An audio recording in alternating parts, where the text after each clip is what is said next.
Bismillahirrahmanirrahim. Assalamualaikum warahmatullahi wabarakatuh. Selamat pagi untuk semua siswa dan siswi kelas 3 SDI Al-Falah 2 pagi. Semoga kalian semua dalam keadaan sehat walafiat. Amin. Semoga keluarga kalian juga dalam keadaan sehat walafiat. Hari ini kita akan melanjutkan pembelajaran tematik masih di buku Bupena 3D di tema 8 dan kita sudah masuk ke subtema 3 dan hari ini kita akan belajar pada pembelajaran 3 dan 4 ya, mulai dari halaman 153 sampai 158. Yuk disiapkan ya bukunya.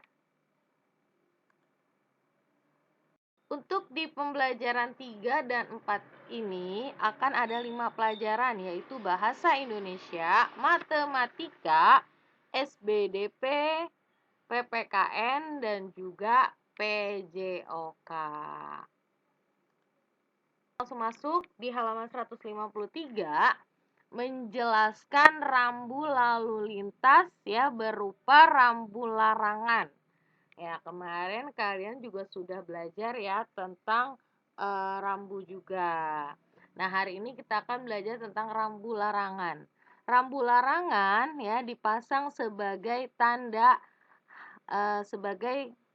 hal-hal yang tidak boleh dilakukan oleh pengemudi jalan. Larangan ini diberikan demi keselamatan pengguna jalan dan juga demi menjaga ketertiban jalan raya. Rambu larangan ya memiliki warna dasar putih ya dan juga warna gambarnya atau warna tulisannya itu berwarna hitam dan juga warna merah. Oke, di sini ada contohnya nih, di buku kalian juga ada ya. Yang pertama itu adalah huruf S ya. Kemudian dicoret warna merah yang artinya tidak boleh masuk, dilarang berhenti ya. Jadi harus terus jalan. Jadi stop, tidak boleh stop atau berhenti. Kemudian yang kedua adalah P dicoret. Ya, P itu kan artinya parkir. Berarti kalau P dicoret itu berarti dilarang parkir. Dan kemudian gambar yang ketiga itu adalah gambar panah ya, yang satu di sebelah kiri dan di sebelah kanan itu dia seperti mau mendahului. Nah, tapi di sini dia dicoret, jadi dilarang untuk mendahului. Ya, kalau kalian sedang pergi ya kan, pasti kalian banyak nih bertemu dengan rambu-rambu larangan. Oke, masuk ke ayo berlatih, ada di bawahnya ya. Tuliskan arti dari setiap rambu larangan berikut. Oke, di sini juga ada gambarnya, Ibu udah tulisin ya. Yang pertama itu apa tuh yang biasanya pasti kalian pernah lihat? Yang pertama itu artinya adalah dilarang masuk. Ya, langsung boleh kamu tulis di bawah gambarnya. Yang kedua adalah dilarang untuk putar balik. Dan yang ketiga dilarang untuk belok kanan karena tanda panahnya itu ke arah kanan. Oke, kemudian kita masuk ke nomor 2 yang A. Jadi kamu disuruh membuat gambar nih. Oke, coba dilihat ya. Rambu larangan ya berisi gambar mobil berwarna hitam yang dicoret dengan garis berwarna merah. Oke, kayak gimana tuh? Oke, seperti ini. Jadi kamu boleh bikin mobil kecil, kemudian kamu coret. Nah, walaupun tidak berwarna, tapi dianggapnya sama. Kemudian yang B, di sini Ibu tulisnya nomor 2 dan nomor 3. Rambu larangan berisi gambar tanda panah ke arah kiri berwarna hitam yang dicoret dengan garis berwarna merah. Jadi arah panah ke kiri kemudian dicoret oleh garis berwarna merah yang artinya itu dilarang untuk belok kiri. Oke, paham ya? Jangan lupa kamu boleh gambar tapi kecil aja nggak apa-apa.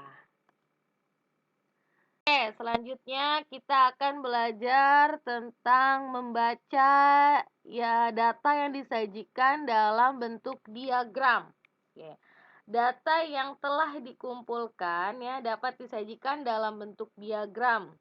Penyajian data dalam bentuk diagram akan memudahkan pembaca dalam memahami informasi dari data tersebut. Oke, di sini ada contohnya. Oke, di situ ada jumlah anak laki-laki yang berkemah dan juga jumlah anak perempuan yang berkemah. Di sini Ibu bedakan dengan warnanya ya. Kalau yang laki-laki warna hijau, yang perempuan dengan warna coklat atau seperti oranye juga. Nah, dari diagram itu ya, sebelum kita melihat informasinya, kita bisa lihat ya, yang laki-laki itu dia 10, sedangkan yang perempuan itu adalah 8. Nah, informasi dari data diagram itu yang pertama, banyaknya siswa laki-laki yang ikut berkemah adalah 10 orang, sedangkan siswa perempuan ada 8 orang. Kemudian yang kedua, jumlah siswa laki-laki ya dan siswa perempuan yang ikut berkemah itu ada 10 ditambah 8 sama dengan 18 orang. Ingat ya, kalau jumlah itu berarti ditambah. Dan yang ketiga, selisih dari siswa laki-laki dan siswa perempuan adalah 10 dikurang 8, yaitu 2 orang. Selisih itu adalah dikurang. Oke, kita masuk ke Ayo Berlatih di halaman 155. Oke, di sini juga ada diagram ya tentang apa tuh? Jenis kendaraan yang dimiliki oleh orang tua siswa kelas 3. Ada mobil, ada sepeda motor, dan ada juga sepeda. Sambil kalian bisa lihat tuh jumlahnya. Kalau mobil itu ada 4, sepeda motor ada 6, dan sepeda itu ada 8. Oke, kita langsung masuk. Berdasarkan dengan diagram di atas, kerjakan soal-soal berikut. Yang nomor 1, berapa banyak orang tua siswa yang memiliki mobil? Oke, kalian udah lihat ya, berarti ada 4 orang. Nomor 2, berapa banyak orang tua siswa yang memiliki sepeda motor? Adalah 6 orang. Betul. Nomor 3, berapa banyak orang tua siswa yang memiliki sepeda? Adalah, ya betul, 8 orang. Nomor 4, berapa jumlah orang tua siswa yang memiliki mobil, sepeda motor, dan sepeda? Jadi jumlah, jadi semuanya harus ditambah. 4 ditambah 6 ditambah 8, jadinya 18 orang. Nah, soal yang terakhir, berapa selisih banyak orang tua siswa yang memiliki sepeda dan sepeda motor? Jadi yang paling banyak dikurang yang sedikit. Sepeda itu ada 8, sepeda motor ada 6. Jadi 8 dikurang 6. Jawabannya adalah 2 orang. Langsung kamu tulis jawabannya, jangan sampai bengong ya. Selanjutnya di halaman 156 menggambar dekoratif. Nah, di sini ada teorinya. Menggambar dekoratif diawali dengan menggambar sebuah bidang yang berukuran besar ya. Jadi kamu bikin gambar dulu nih yang besar. Nah, setelah itu di dalam gambar bidangnya ya digambarkan lagi unsur-unsur rupa yang berukuran lebih kecil. Jadi contohnya misalnya kamu bikin rumah. Nah, di dalam gambar rumah itu pasti kamu buat gambar yang lain ya kan? Misalnya ada bangku, ada meja, dan ada yang lainnya. Nah, itu adalah menggambar dekoratif. Selanjutnya di halaman 157, manfaat keberagaman sesuai semboyan Bhinneka Tunggal Ika. Negara Indonesia merupakan negara kepulauan. Setiap pulau dihuni oleh beragam suku bangsa. Setiap suku bangsa memiliki budaya masing-masing, ya, sehingga menciptakan keberagaman budaya di Indonesia. Keberagaman budaya merupakan kekayaan bangsa Indonesia. Keberagaman budaya di Indonesia menjadi daya tarik tersendiri bagi para wisatawan untuk mengunjungi daerah-daerah dengan ciri khas masing-masing. Keberagaman yang ada di Indonesia juga dapat menumbuhkan rasa bangga sebagai bangsa Indonesia yang kaya akan keberagaman. Nah, jadi kita bangga nih sebagai bangsa Indonesia karena di Indonesia ini banyak daerah-daerah yang punya ciri khas masing-masing dan banyak didatangin oleh para wisatawan, ya. Baik itu wisatawan dalam negeri ataupun wisatawan luar negeri. Contohnya misalnya Pulau Bali, ya kan, Pulau Jawa, ada juga Pulau Nusa Tenggara, ya kan, di Lombok dan sebagainya. Oke, langsung kita ke Ayo Berlatih. Ayo berlatih ya, masih di halaman 157. Nomor 1. Di lingkungan sekolahku, ya. Di lingkungan sekolah kamu terdapat keberagaman. Tulislah manfaat keberagaman di lingkungan sekolah kamu. Manfaatnya bisa menumbuhkan sikap menghargai dan menghormati akan keberagaman yang ada. Silakan ditulis, kalau tidak muat bisa di bawahnya ya. Kemudian nomor 2, apa sih manfaat dari semboyan Bhinneka Tunggal Ika? Ya, manfaatnya itu ya meskipun banyak keberagaman ya, kita tetap bersatu. Jadi meskipun kita berbeda-beda, kita tetap satu jua. Jangan lupa langsung ditulis di buku penanya ya dengan pensil atau pulpen. Akhir ya, di bawahnya lagi tentang menjelaskan rambu lalu lintas berupa rambu petunjuk. Nah, kalau tadi ada rambu larangan, di sini ada rambu petunjuk. Pengguna jalan raya harus mematuhi rambu-rambu yang ada. Ketika akan menuju ke lokasi tertentu, kita dapat mencarinya dengan memperhatikan rambu-rambu petunjuk yang diberikan di sepanjang jalan. Rambu petunjuk digunakan untuk menunjukkan tempat atau lokasi tertentu, ya, untuk memudahkan pengguna jalan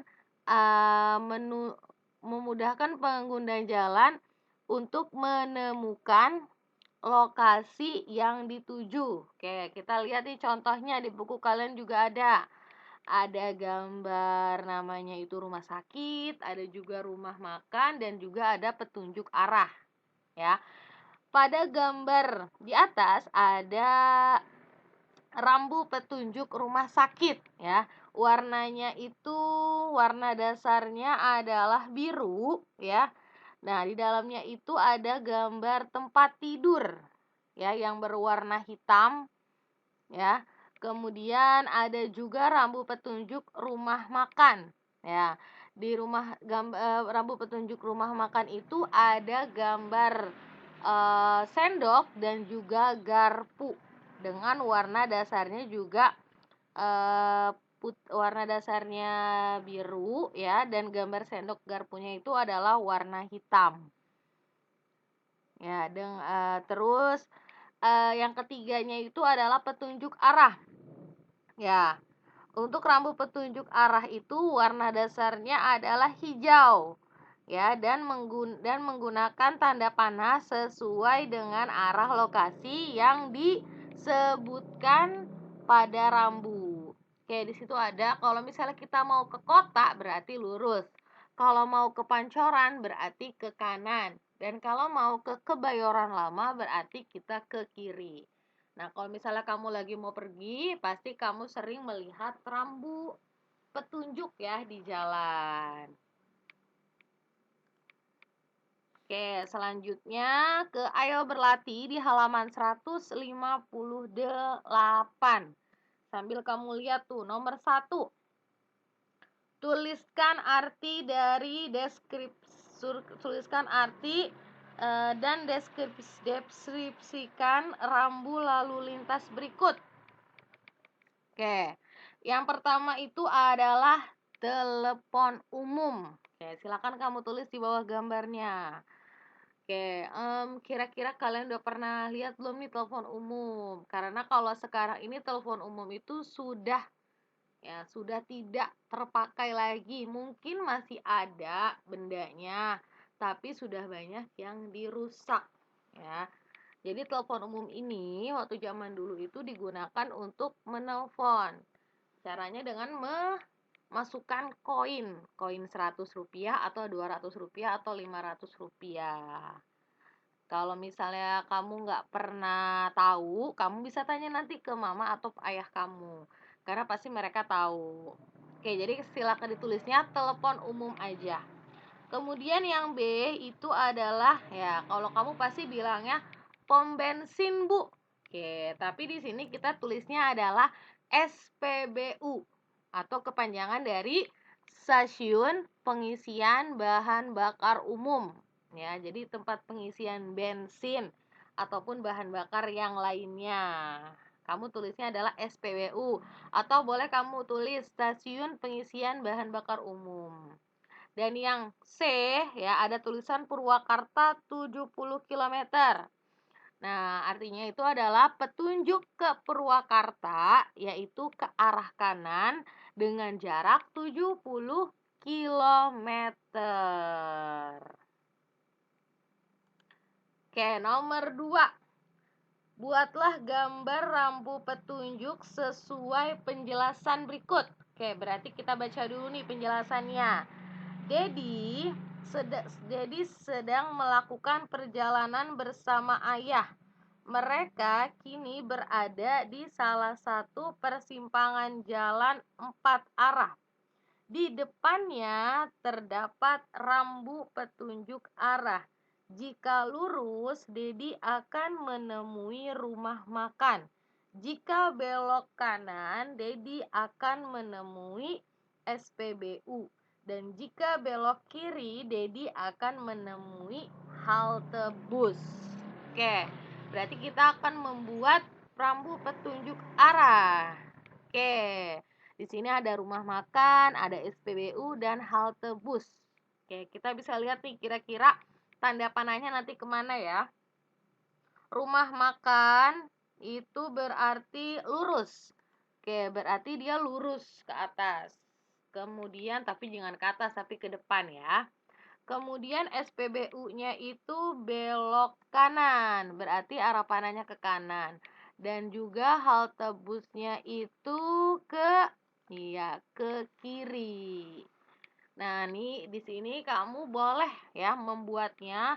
Buatnya di mana, Bu? Kan nggak muat, Bu, tempatnya. Boleh tuh di bawah tulisan Purwakarta, tempatnya bisa muat. Kamu buatnya kecil aja nggak apa-apa. Dan jangan lupa pakai tanda panahnya. Nah, tadi setelah yang ada di buku pena, nah sekarang ada pelajaran PJOK nih. Ya, di Indonesia terdapat beragam jenis permainan tradisional. Di antaranya ada permainan bentengan dan juga permainan kucing dan tikus. Ibu yakin pasti kalian pernah melakukan permainan ini ya. Permainan bentengan dapat dilakukan di tanah lapang, ya, halaman ataupun tempat yang luas. Kalau tempat yang sempit nggak bisa. Permainan bentengan membutuhkan ketangkasan, kecepatan berlari, dan juga strategi. Jadi kita harus menyusun strategi nih kalau mau bermain bentengan. Nah, strategi permainan dapat dibicarakan dengan cara berdiskusi sebelum bermain. Ya, karena dengan demikian kerjasama dapat dilakukan dengan baik. Jadi sebelum bermain kita harus berdiskusi untuk menyiapkan strategi. langkah dalam permainan bentengan ya, di sini ada langkah-langkahnya. Yang pertama, siswa dibagi menjadi 2 kelompok ya dengan anggotanya sama banyak. Misalnya satu kelompoknya 10, berarti yang kelompok keduanya juga sama 10. Nah, setiap kelompok itu memilih satu tempat sebagai benteng, misalnya tiang, pohon, ataupun benda yang lainnya. Setiap kelompok harus ya menyerang dan juga mengambil alih benteng lawan dengan cara menyentuhnya. Setelah menyentuhnya ya teriakan kata benteng. Kemudian permainan dimulai dengan salah satu pemain keluar dari benteng. Nah, anggota tim lainnya akan berusaha untuk menyentuh orang tersebut. Jika pemain dikejar dan disentuh oleh lawan, ya, maka pemain tersebut itu ditawan atau ditahan di sekitar benteng lawan. Nah, untuk menghindari pemain biasanya berlari kembali ke bentengnya sendiri. Nah, pemain lain juga dapat untuk mengejar pemain lawan yang mengejarnya. Setelah saling mengejar, pemain harus segera kembali ke benteng masing-masing. Pemain yang ditawan dapat diselamatkan jika disentuh teman kelompoknya. Pemain dari kedua benteng akan saling mengejar sehingga satu benteng kehabisan pemain dan bentengnya dikepung oleh lawan. Jika benteng lawan tidak ada yang menjaga, ya, pemain dapat menyentuh dan juga mengambil alih benteng sehingga menjadi pemenangnya. Jadi kalau misalnya benteng lawannya udah kosong, udah nggak ada lagi pemainnya, berarti ya sudah ada pemenangnya. Pasti kalian udah pernah kan ya bermain bentengan? Selain permainan bentengan, ada juga permainan kucing dan tikus ya. Pada permainan kucing dan tikus ini dibutuhkan sikap bersatu dalam kelompok. Nah, langkah-langkahnya dalam permainan kucing dan tikus, pertama ya harus ditentukan siswa yang akan menjadi kucing dan juga yang akan menjadi tikus dengan cara home pimpa ataupun suten atau sweet ya. Kemudian siswa yang lainnya yang tidak menjadi kucing dan tikus ya, saling berpegangan tangan dan juga membuat lingkaran besar dan tidak boleh terputus ataupun terlepas. Siswa yang menjadi kucing berada di luar lingkaran, sedangkan siswa yang menjadi tikus berada di dalam lingkaran. Kucing harus mengejar dan menangkap tikus. Nah, siswa yang lain harus melindungi tikus agar tidak tertangkap. Caranya dengan menahan agar kucing tidak masuk ke dalam lingkaran. Jika tikus tertangkap, ya, dapat dipilih lagi nih pemain kucing dan juga tikus yang lainnya. Jadi kalau misalnya tikusnya udah ditangkap sama kucing, berarti pemainnya harus diganti dengan cara boleh home pimpa atau dengan sweet lagi. Alhamdulillahirobbilalamin ya. Selesai materi dalam pembelajaran hari ini. Semoga kalian semuanya paham. Jika masih ada yang belum paham, kalian bisa mengulang kembali videonya ataupun bisa bertanya dengan wali kelas masing-masing. Sekian untuk pembelajaran hari ini. Tetap jaga kesehatan di rumah. Tetap semangat. Wassalamualaikum warahmatullahi wabarakatuh.